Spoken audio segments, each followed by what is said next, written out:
This week, on the topic of my favorite opening segment project, I have a quick plug for the Ken Burns 6-part documentary from 2009, released through PBS. The title, The National Parks, America's Best Idea, is perfectly to the point. I'll drop a link to the program in the show notes.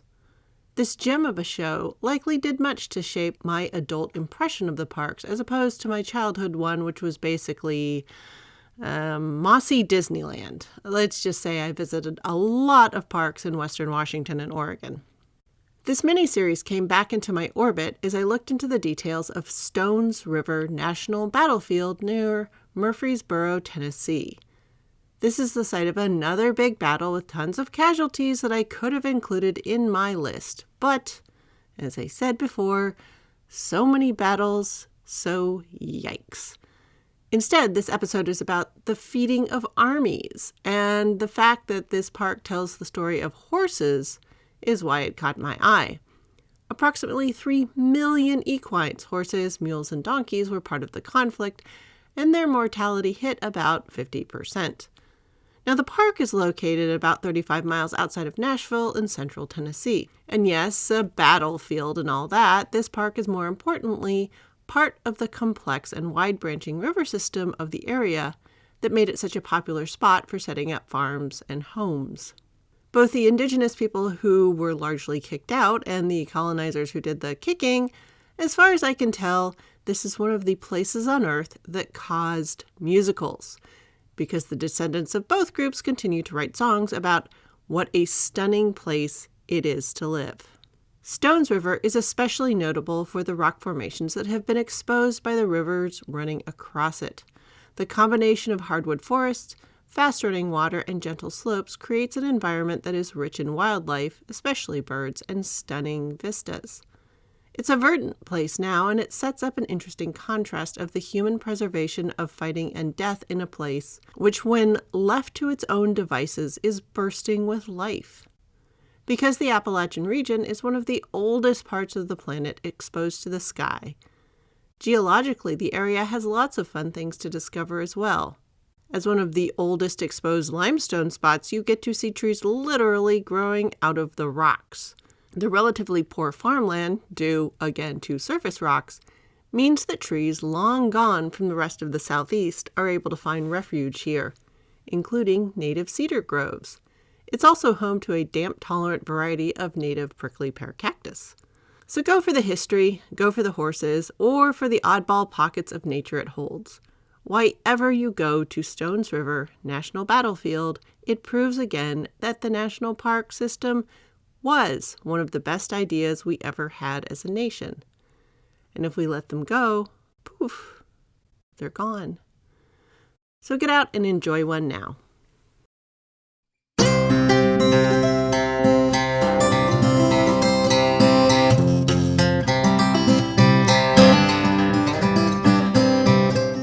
Episode 164, Feeding an Army, a history with some large holes on purpose. Hello, and welcome to the History of American Food. This week, after years of studying food preservation and the puzzle box of problems that was transporting large quantities of food, I am very excited to finally get into supply logistics of war and how much they changed during the American Civil War. But before we can cover what changed, I'm afraid it's time for another History of episode. The long, messy history of how armies have fed themselves through time. To hear about all of this, pull up to your place at the table and let's dig in. The first thing you need to know is that some of the first wars we have any record of, one way or another, were either about stealing food and supplies for food or about securing the land where food could be hunted, harvested, or grown. At this point, food wasn't the thing armies needed. Food was the reason for the army in the first place. But that's not what I'm really interested in here. The wars where food is entirely the point. Instead, let's fast forward a bit to where the fighting is about something else. Land, riches, treasure, prestige, adventure. The kind of wars where food is the problem you need to solve so you can go and do the thing you actually came to do. The best recorded wars from the longest time ago are the ones run by large empires: Egyptians, Persians, Akkadians, and Assyrians across the Central Asian plateau, Chinese, Ethiopian, the Songhai, who ranged across much of the northern half of the entire African continent, the Roman, Umayyad, and Abbasid that all wrapped around the Mediterranean. And by the time these civilizations got to big empire size, they would have entire portions of said empire dedicated to farming food for the military. They had brigades of cooks and bread oven builders and supply trains set up to feed major battle sites. They had systems for feeding the troops when they were in place or setting off for a march. But things were always different when an army was weeks into a march, and it is this part, when armies are traveling ahead of or outside their supply areas, that things get into what I'm interested in talking about, because that is where the change happens. And it's important in the Civil War because for almost the entire war, the Union Army was in hostile territory, stretching its supply lines. I've mentioned earlier in this season that how food was prepared for war, preserved for war, and supplied to war had remained unchanged for thousands of years, more or less since food preservation came into play as part of supplying armies, and navies as well. There had been no major technological gains since salt mining became part of the trade networks about 5,000 years ago, plus or minus. The upshot: underlying methods for preserving food to provide armies with rations has stayed the same for an incredibly long time. Okay, cool. So it's been the same forever. What does this mean? What did that look like in the field? On the march, armies were supplied in a combination of ways. In a situation where they were well supplied in a well-planned campaign, the supply plan included wagons hauling the main supplies. That is, meat, flour, and in later years, ammunition. The soldiers engaged in a combination of foraging, a variety of more or less disruptive pillaging, and thievery along the way, as well as purchasing items from local residents and merchants who traveled with the army on the march. In the U.S., the name for the merchants accompanying this army was sutlers, apparently from a Dutch term of confusing and probably uncomplimentary origins. There, of course, were armies that did this differently. Possibly the most exceptional were the Mongols during their foray into Europe, when they were all jerky, horseblood broth, bow hunting, and stopping to graze their horses where the grazing was. But just about everyone else going on planned expeditions brought wagons. This situation creates something known by people who spend time thinking about historical military logistics as the donkey problem. I ran across this idea in a Substack that was pedantic in the fun way, named quite appropriately Maximum Effort, Minimum Rewards. Hosted by Dylan Black, it covers obscure topics and peels them back to the most ludicrous levels. In the case of the donkey problem, it outlined that there is a maximum distance and amount of time that armies can be fully supplied by wagons pulled by donkeys, and how through stacked differential equations you can estimate what that is. The problem that was interesting to me in this episode is that the most self-perpetuating part of the problem is that the wagons needed to carry not just food and supplies for the army, but donkey fodder as well. You're hauling food for the animal that's hauling the food. At a certain point, the math just stops working. As an aside, sorting out this particular problem also limited the use of large artillery to mostly ships and forts in the early days. Hauling cannon by horse and mule and keeping them fed did more to limit their usefulness than just about any other factor. In episode 143, I talk about how farmland had to grow the fuel to feed the draft animals that took the place of tractors in pre-industrial America. I had never considered that, yes, oats and hay were also the fuel of early artillery war as much as gunpowder was. Interesting. But the need for supply wagons and the fuel to feed the animals pulling them has been the downfall of ambitious, or should I say foolhardy, ego-driven adventurism from one end of Western history to the other. The long slog Alexander of Macedon took to India in the 300s BCE is at one end. It required him to cross the deserts and dry mountainous regions of the Persian Gulf and the Arabian Sea, and just about everyone perished of a combination of dehydration, starvation, and either heat stroke or freezing to death. At the other end of the highlight reel is Napoleon's trek across Russia, another instance where grand vision and initial supply plans were trashed by distance and time. Though in Napoleon's Grande Armée, heat stroke was not so much of a problem. Both expeditions began in areas where living off the land was a large part of the plan for keeping the troops fed. Both went places where that was not possible, and the result was mass starvation of the troops. Before the 19th century and the advent of canning and mechanical transport, there was just a maximum amount of time and distance armies could go entirely supplied and without living off the land. That is, the donkey problem. And once the donkeys ran out, when you had either stripped the land completely or ended up in an area where the land provided nothing, that was the end of the army.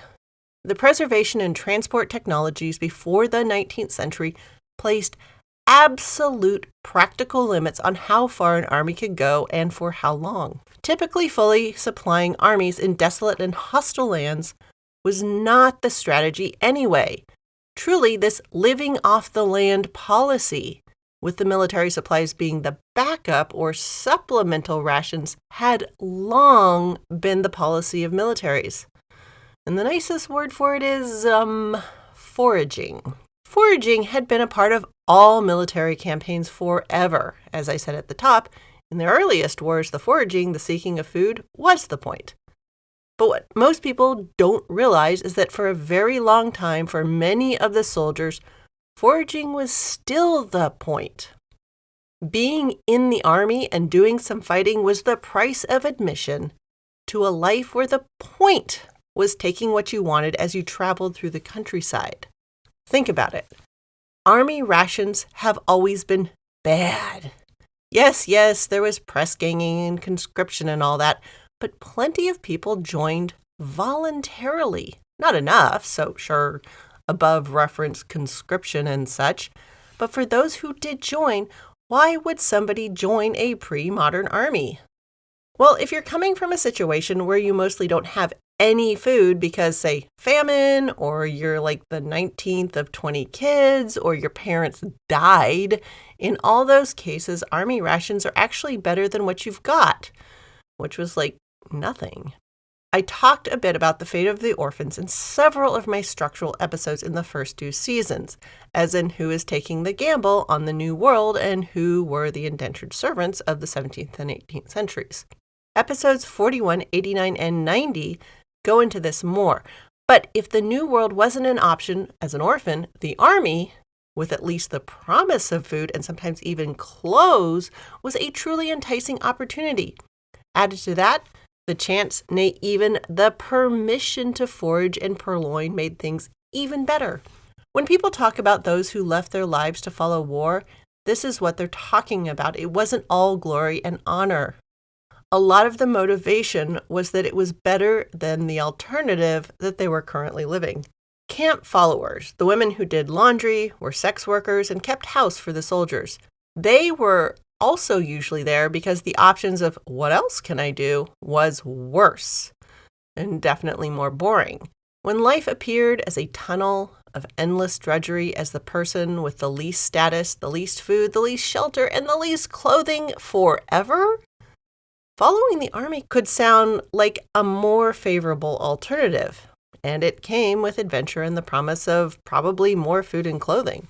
After all, being in the army on campaign was basically a license to steal, and many kingdoms, principalities, and other sovereign states had no budget or a very limited budget to pay their armies.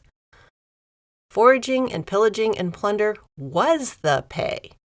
There are plenty of illuminated manuscripts from the ages around the 100 Years' War in Europe showing soldiers enlisting their female companions to help with the plundering.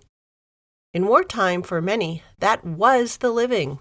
Now, this plan of paying the troops in plunder only works when you have no plans to rule the territory you are thieving and ravaging and burning to the ground. In Europe, the legends of the Vikings, real, imagined, and exaggerated, make this point thoroughly. Show up, take stuff, depart by boat, never to be seen again, or at least not for several years. But when they decided to try to run the place, they had to change strategies.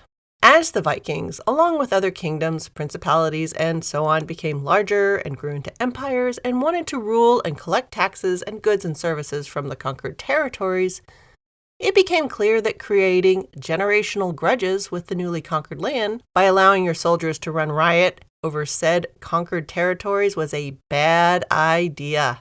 Thus, supplying armies, feeding soldiers, and paying them in things other than plunder became essential. But before the 19th century, putting yourself on the hook for providing bread and meat and sometimes beer to your army created another set of problems. In the age when the most sophisticated pieces of agricultural equipment you were working with were the plow and the scythe, nearly the entire population is required to grow enough food to feed the entire population. And if a large number of your agricultural workers are off doing war, they aren't around to do the planting and harvesting work needed to make food. You can't have the same people doing both the war job and the food job at the same time if you want either to go well. So what are the solutions when just plundering the food is off the table? Well, there are a few options, actually. 1. Only hold short wars so everyone can go home and do farm work and store things up for the next war. Or break up a long war with plenty of time for people to go do the food thing and then come back. Convincing people to come back to a war was a notoriously shaky strategy and only really worked when a country or state was truly in danger of absolute obliteration. 2. Hire out soldiers and keep your own people in the food business. This one was extra useful because when the hired mercenaries did something that was guaranteed to start off a multi-generational grudge, the hiring country could execute a few of the bad mercenaries in a showy manner, apologize profusely to the leaders of said conquered peoples and say, "Man, I did not know they were up to that," and do like some other stuff to make sure the grudge attached itself to said hired muscle and not the country that had waged the war. 3. Hire out the agricultural work and use the riches from captured lands and your trading empire to buy food. Versions that include importing workers or enslaving your own populations have also been used. The make your own population into slaves to feed decades or centuries of war version also generally requires that you screw up the economy in ways that make enslavement on massive agricultural estates the only option next to death by starvation. And that's like a massive undertaking. This move also usually coincides with the creation of a warrior class or caste that is used partly to keep said agricultural class in line. Over history and across the world, all of these solutions have been used multiple times. In Europe, the history I have the best grasp of, war season, totally a known thing, and famously part of the miscalculations that occurred in planning for both the American Civil War and the First World War. Hired soldiers, also endlessly popular. Companies of mercenaries famously moved across Europe working for whomever was paying them at the time. Possibly the most famous example of using your own guys as soldiers but hiring out food production was the Romans as they co-opted the Egyptian wheat growing capacity. And of course, there is also the example of when countries or empires get so rich through trade or possessing a valuable commodity that they outsource both fighting and food growing. The Romans also famously got to this point when they enslaved their own people to feed and pay for an army, which they also outsourced, partly by hiring the Vikings. It's wild. But regardless of the solution, pre-19th century food had yet another problem beyond how laborious it was to make. This was the perishability problem. There was no way to stop the rot. Sure, it could be slowed through drying, smoking, salting, pickling, even burying. But all of it was still subject to rot, to rats, to invasion by bugs, and to getting wet and spoiling beyond what even the most starved soldier would consider edible. All food, even the preserved food, was on a pretty short clock. And much of the preserved food provided by the military only tasted better than not starving. This variety of biological realities meant there was a limit to how much food could be stockpiled. It would go bad if you kept it too long. And for most things, too long was over a year. Every year, you had to re-up the food. To make things worse, the variety of foods that would keep well for what counted as a long time in pre-19th century food storage was limited. And that's a lot to do with why military staples the world over were grain and salted meat and fish. That is also why, though hated, desiccated vegetables were added to Civil War rations. I mean, look at what we consider necessary to cook a variety of tasty foods. There's like the dairy, the cheese, the fruit, the fresh vegetables, spices, herbs, oils. All of these things are perishable. And they were even more perishable in the 19th century, before they had things like freezing and vacuum packing and plastic bags and nitrogen flooding, all that stuff. And cooking tasting things with all of this cool stuff takes time and equipment, fuel and water, all things that are usually somewhere between difficult and impossible to find on a march. As a result, military food all the world over, for as long as humans have been fighting with each other in organized ways, has been hemmed in by these very same problems. And therefore, military rations, when armies are on the move, were limited to a set of central supplies: grains and preserved meats. Now, those perishable additions that made life bearable, they would be provided by merchants selling on the side, by plunder, by forage, and of course, occasional additions were also made when the powers that be got their hands on a large supply of something good, like raisins or sauerkraut. And this is where things stood at the end of the Revolutionary War and the start of the 19th century. The rules of food in war were pretty much set. How long food would keep, how much food you could keep, and what sorts you could stockpile, and what proportion of the food you started with would be lost to wet, to rot, to rats, and the rigors of transport by the time it got to the soldiers. All of these calculations are what canned food changed. It allowed for the stockpiling of food in ways that had never been possible before. It protected the food from the wet and the rats, and it allowed for a greater variety of food to be preserved and delivered to soldiers. And maybe, most importantly, it delivered food that was edible when it arrived. It removed preparation time. It reduced the amount of cooking fuel and water needed. And that was an enormous change. All of these ways about thinking about supplying an army are what started to be severely overturned in the American Civil War. Now, to find out how the armies on both sides of the American Civil War were supplied and what effect it had on civilians and the organization of the nation's food supply, join me next week, especially for the parts where lots of historical people found themselves saying, "Wait, for how many guys?" And it won't be the last time. Thanks for listening. Any email questions or quibbles will continue to reach me at thehistoryofamericanfood@gmail.com. Downloading the episodes helps me know that you're out there, but even better than that are your reviews. If you've got a moment, please leave a review whenever you listen. It really makes a difference. Music for this podcast is Fingerlympics by Dr. Turtle, and you can find me on Threads, Insta, and elsewhere as @THOA Food, and all this information is available in the show description.